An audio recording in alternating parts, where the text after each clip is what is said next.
नमस्कार। आज के इस एक्सप्लेनर में हम एक बेहद दिलचस्प सफर पर चलने वाले हैं। जरा सोचिए, आज से लगभग 2500 साल पहले का वक्त कैसा रहा होगा। ये वो समय था जब भारतीय उपमहाद्वीप में सिर्फ राजा महाराजाओं की सत्ता या अर्थव्यवस्था ही नहीं बदल रही थी, बल्कि इंसानी सोच में एक जबरदस्त बगावत, एक पूरी नई क्रांति जन्म ले रही थी। आइए गहराई से डिकोड करते हैं कि आखिर उन सदियों में ऐसा क्या हुआ जिसने आज तक हमारी और आपकी सोच को आकार दिया है।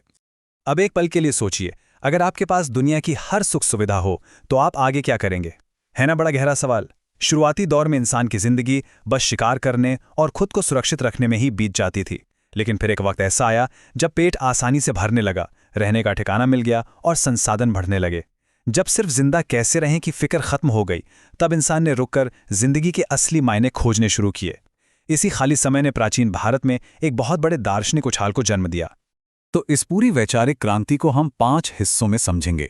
सबसे पहले देखेंगे कि इस बदलाव की शुरुआत कैसे हुई, फिर गौतम बुद्ध और उपनिषदों के विचारों पर नजर डालेंगे, महावीर के अहिंसा के मार्ग को समझेंगे और आखिर में बात करेंगे उन नई संस्थाओं की जो इन विचारों को सहेजने के लिए बनाई गईं। तो चलिए सबसे पहले बात करते हैं उस कैटलिस्ट या ट्रिगर की जिसने इस पूरी क्रांति के लिए जमीन तैयार की। अगर आप इस टाइमलाइन को देखें तो 1000 ईसा पूर्व के आसपास एक असली गेम चेंजर आता है। लोहे की कुल्हाड़ियों ने जंगलों को साफ करना और गहरे हल चलाने को बहुत आसान बना दिया। नतीजा, खेती में बम्पर पैदावार होने लगी, जिसे हम सरप्लस या अधिशेष कहते हैं। अनाज ज्यादा हुआ तो व्यापार बढ़ा और सदियों बाद एक बार फिर बड़े बड़े शहर और महाजनपद उभरने लगे। और जैसा कि हमने पहले कहा, इसी आर्थिक आज़ादी ने लोगों को वो फुर्सत दी जिसमें वे आत्मा और परमात्मा जैसे गहरे विषयों पर सोच सकें। लेकिन ठहरिए, तस्वीर का एक दूसरा पहलू भी था। एक तरफ अर्थव्यवस्था फल फूल रही थी तो दूसरी तरफ समाज में विभाजन बहुत गहरा और कठोर होता जा रहा था। वर्ण व्यवस्था पूरी तरह जन्म पर आधारित हो गई थी, यहां तक कि समाज के एक हिस्से को अछूत तक माना जाने लगा। इन नियमों ने कुछ खास वर्गों को सारे अधिकार दे दिए, जबकि बाकी लोगों को हाशिए पर धकेल दिया। जाहिर है, इस गहरी असमानता से लोगों में एक बड़ा असंतोष पनपने लगा और वो किसी नए रास्ते की तलाश करने लगे। और इसी भारी असंतोष के बीच एंट्री होती है यथास्थिति को चुनौती देने वाले सबसे प्रभावशाली विचारकों में से एक की, सिद्धार्थ, जिन्हें आज दुनिया गौतम बुद्ध के नाम से जानती है। बुद्ध एक राजकुमार थे। उनके पास राजमहल का हर ऐशो आराम था। फिर भी उन्होंने सच की तलाश में सब कुछ छोड़ दिया। बरसों के चिंतन के बाद उन्हें जो सबसे बड़ा सच मिला वो था तृष्णा। बुद्ध ने कहा कि संसार दुखों से भरा है और इसका सबसे बड़ा कारण हमारी कभी ना खत्म होने वाली इच्छाएं हैं। इसे आज की लाइफ से जोड़कर देखिए। पहले हमें एक अच्छी नौकरी चाहिए होती है, वो मिल जाए तो प्रमोशन की टेंशन, फिर एक नया स्मार्टफोन लेने की चाहत, और वो मिलते हैं उससे भी बेहतर मॉडल की इच्छा। ये जो अंतहीन दौड़ है ना, यही तृष्णा है। तो इस चक्र से बाहर कैसे आएं? बुद्ध ने इसके लिए 4 बहुत ही स्पष्ट आर्य सत्य दिए। दुख है, दुख का कारण है, उसे दूर किया जा सकता है, और उसका रास्ता है अष्टांगिक मार्ग। इन 8 रास्तों पर चलकर कोई भी अपनी इच्छाओं पर काबू पाकर निर्वाण पा सकता है। और सबसे कमाल की बात, बुद्ध ने ये सब कोई मुश्किल भाषा में नहीं, बल्कि उस वक्त की आम जनता की भाषा, प्राकृत और पाली में समझाया। सारनाथ में दिया गया उनका पहला उपदेश सीधा लोगों के दिलों तक पहुंचा, खासकर उन तक जिन्हें हमेशा से पीछे रखा गया था। बुद्ध की एक बात जो उस दौर के हिसाब से बहुत ही रैडिकल थी, वो थी अप्पदीपो भव, यानी अपना दीपक खुद बनो। उन्होंने लोगों से साफ कहा कि कोई भी बात सिर्फ इसलिए मत मान लो क्योंकि वो किसी बड़े गुरु ने कही है। खुद सवाल करो, अपना तर्क और अपनी बुद्धि लगाओ। उस जमाने में लोगों को खुद अपना सच खोजने की ये आज़ादी देना सच में एक बहुत बड़ा कदम था। बुद्ध अपनी बात समझाने के लिए बहुत ही प्रैक्टिकल तरीके अपनाते थे। किस्सा गौतमी की ये कहानी ही ले लीजिए। जब उनके बेटे की मौत हुई तो वो उसे जिंदा करने की आस में बुद्ध के पास आईं। बुद्ध ने कोई उपदेश नहीं दिया, बस कहा, मुझे किसी ऐसे घर से एक मुट्ठी सरसों ला दो जहां आज तक किसी की मौत ना हुई हो। वो बेचारी दर दर भटकी, लेकिन ऐसा कोई घर नहीं मिला। तब जाकर उन्हें खुद ये गहरा सच समझ आया कि मृत्यु और दुख एक यूनिवर्सल सच है, इससे कोई अछूता नहीं है। अच्छा, जिस वक्त बुद्ध आम जनता के बीच ये बातें कर रहे थे, ठीक उसी समय कुछ और ऋषि मुनि भी अपनी एक अलग वैचारिक खोज में लगे हुए थे। वो बड़े बड़े यज्ञों के असल मतलब और मृत्यु के बाद के जीवन पर सवाल उठा रहे थे। इन ऋषियों के जो भी डिस्कशन थे वो हमें उपनिषदों में मिलते हैं। उपनिषद का मतलब ही है गुरु के पास बैठना। उनका सबसे बड़ा निष्कर्ष ये था कि इस बदलती हुई दुनिया में कुछ तो ऐसा है जो परमानेंट है, जो शरीर के मरने के बाद भी रहता है। उन्होंने इसे आत्मा नाम दिया और उनका सबसे बड़ा दावा ये था कि हमारे अंदर की आत्मा और इस पूरे ब्रह्मांड की जो सार्वभौम आत्मा या ब्रह्म है, वो दोनों असल में एक ही चीज है। इस विचार पर छांदोग्य उपनिषद की एक बड़ी मजेदार कहानी है। शौनक और अभिप्रतारीन नाम के 2 ऋषि खाना खा रहे थे, तभी एक भिखारी वहां आ गया। ऋषियों ने उससे खाना देने से मना कर दिया। भिखारी ने बड़ा स्मार्ट सवाल पूछा, आप किसकी उपासना करते हैं? ऋषियों ने कहा, सार्वभौम आत्मा की।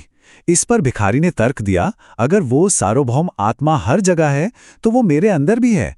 अगर आप मुझे खाना नहीं दे रहे तो मतलब आप उस सार्वभौम आत्मा को ही भूखा रख रहे हैं। इस जबरदस्त लॉजिक के आगे ऋषियों को भी झुकना पड़ा। वैसे तो उस दौर में इन दार्शनिक बहसों में महिलाओं और निचले तबकों की एंट्री लगभग बैन थी, लेकिन ज्ञान की चमक दीवारें तोड़ ही देती है। गार्गी जैसी प्रकांड महिला दार्शनिक इसका बहुत बड़ा उदाहरण है, जो राज दरबारों के डिबेट्स में हिस्सा लेती थी। और फिर सत्यकाम जाबाल, वो एक दासी के पुत्र थे। जब उन्होंने गुरु गौतम को बिना किसी शर्म के अपने गोत्र का सच बताया तो गुरु उनकी ईमानदारी से इतने इंप्रेस हुए कि उन्होंने समाज के नियमों को दरकिनार कर सत्यकाम को अपना शिष्य बना लिया। इसी जबरदस्त बौद्धिक मंथन के दौर में भारतीय दर्शन की 6 प्रमुख शाखाएं निकलीं, जिन्हें षड दर्शन कहा जाता है। ये कोई 1-2 दिन का काम नहीं था, बल्कि कणाद, गौतम, कपिल जैसे विचारकों की कई पीढ़ियों ने इसे गढ़ा। इन्हीं विचारों ने भारत के बौद्धिक इतिहास की बुनियाद रखी। अब बात करते हैं एक और बड़े मूवमेंट की, जो बिल्कुल उसी वक्त परवान चढ़ रहा था, वर्धमान महावीर और उनका जैन धर्म। महावीर ने अहिंसा पर बहुत ही कड़ाई से जोर दिया, मतलब किसी भी जीव को थोड़ा सा भी कष्ट नहीं देना है। इसका समाज पर बड़ा दिलचस्प असर हुआ। व्यापारियों ने तो जैन धर्म को हाथों हाथ अपना लिया, क्योंकि ईमानदारी और सादगी उनके काम के लिए एकदम सही थी। लेकिन किसानों के लिए बड़ी मुश्किल हो गई, क्योंकि खेती करते वक्त हल चलाते समय कीड़े मकोड़ों का मरना तो तय था। इसलिए अलग अलग तबकों ने इन विचारों को अपनी अपनी तरह से अपनाया। अब तक हमने देखा कि कितने सारे नए और क्रांतिकारी आइडियाज आ चुके थे, लेकिन इन विचारों को सिर्फ हवा में तो नहीं छोड़ा जा सकता था ना। इन्हें लंबे समय तक टिकाए रखने के लिए कुछ ठोस सिस्टम्स बनाए गए। जहां बाहर की दुनिया में वर्ण व्यवस्था लोगों को जन्म के आधार पर बांट रही थी, वहीं बुद्ध और महावीर ने संघ बनाए। ये संघ उन लोगों का ग्रुप था जो ज्ञान के लिए घर छोड़ चुके थे, और इनके नियम बाहर की दुनिया से बिल्कुल उल्टे थे। विनय पिटक में लिखा है कि यहां सब बराबर थे। इसे एक बहुत ही खूबसूरत उदाहरण से समझाया गया है।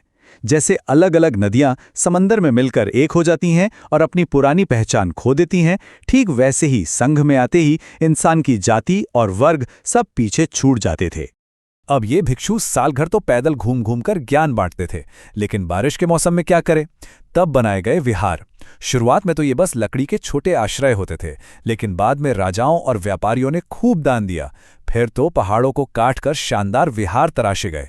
महाराष्ट्र की कार्ले और भाजा की गुफाएं अगर आप देखेंगे तो हैरान रह जाएंगे कि कैसे उस दौर में भिक्षुओं के ध्यान करने के लिए इतनी भव्य और शांत जगहें बनाई गई।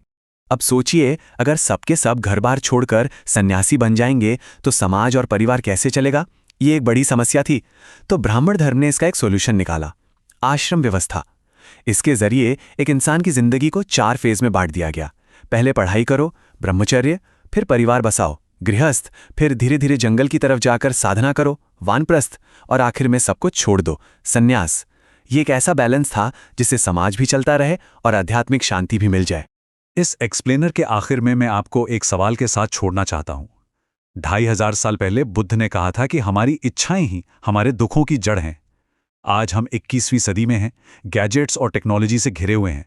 तो क्या इंसान की वो पुरानी तृष्णा आज सच में खत्म हो गई है, या फिर बस मिट्टी के बर्तनों की जगह अब नए स्मार्टफोन्स और बड़ी कारों ने ले ली है? इस बारे में जरूर सोचिएगा। हमारे साथ इस विचारशील सफर में जुड़ने के लिए बहुत बहुत धन्यवाद।